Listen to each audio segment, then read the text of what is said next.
સુરત શહેરના ડિંડોલી વિસ્તારમાં police station પર આક્ષેપ કરવામાં આવ્યો છે કે પોલીસ ફરિયાદ લેતી નથી અને ફરિયાદીને જ આરોપી બનાવીને ભગાવી દેવામાં આવે છે. ગુજરાત હાઈકોર્ટનું અલ્ટિમેટમ આપવા છતાં ફરિયાદ લખવા માટે કહ્યું છે, પરંતુ પોલીસ ફરિયાદ લેતી નથી તેવું કહેવામાં આવી રહ્યું છે. સુરત શહેરના ડિંડોલી વિસ્તારમાં પોલીસ સ્ટેશન પર આક્ષેપ કરવામાં આવ્યો છે. પોલીસ ફરિયાદ લેતી નથી અને ફરિયાદીને જ આરોપી બનાવીને ભગાવી દેવામાં આવે છે.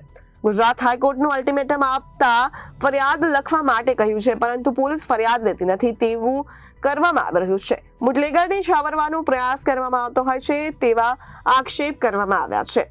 અર્જુન સિંહ ફતેહસિંહ સોલંકી, નવા ગામ ડિંડોલીમાં રહું છું. અર્જુનભાઈ કઈ અરજી કરવામાં આવી છે અને શું છે હકીકત અને કેટલા સમય કરતી? હકીકત એવી હતી કે નવરાત્રિના સમયે તો ગરબા ચાલતા હતા, ત્યારે મારી નાની નાબાલિગ છોકરી ગરબા રમીને ઘરે આવતી હતી. ત્યારે મારે ઘરની બાજુમાં જે બુટલેગર દારૂનો ધંધો કરે છે આનો દરવાજો ખોલીને બેસેલો હતો ને અમારી છોકરીને પકડીને ખેંચીને અંદર લઈ જતા હતા.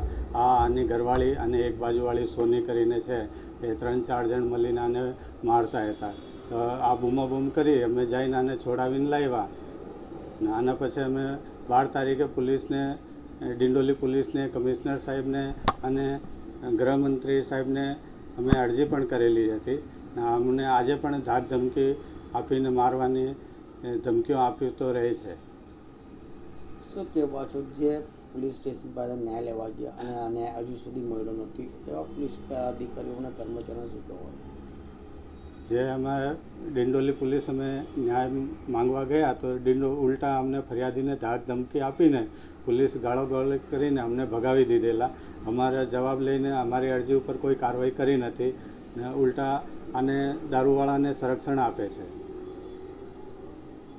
ગૃહમંત્રી સુરતના છે અને એમના પાસે શું અપેક્ષા? ગૃહમંત્રીને આજ અપેક્ષા છે કે જાહેર જનતાના હિતમાં ધ્યાન રાખીને જનતાનું ભલું થાય એવી રીતે, જનતાને રક્ષા થાય એવી રીતે, અમારી બહેન બેટીઓની રક્ષા થાય એવી રીતે અમે આને પોલીસને કાયદાનો પાઠ ભણાવવું જોઈએ. જે પોલીસ ફરિયાદ નહીં લે, વારંવાર ફરિયાદ નહીં લેતી હોય તો આના વિરુદ્ધમાં કાયદાનું જે જોગવાઈ છે જોગવાઈ મુજબ પોલીસને સસ્પેન્ડ કરવા જોઈએ.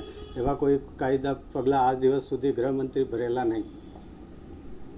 ને અમારે જે નાબાલિગ છોકરીઓ જોડે એવી કોઈ વિભત્સ ઘટના બને છે ને પછી આના જોડે દોડીને આને પકડે છે, આના પહેલાં જ જાગી જાય તો એવી ઘટના બનતી અટકાવી શકાય છે. જનતાના હિતમાં ધ્યાન રાખવું જરૂરી છે. Reporter Arvind Rathod, Janadesh News, Surat.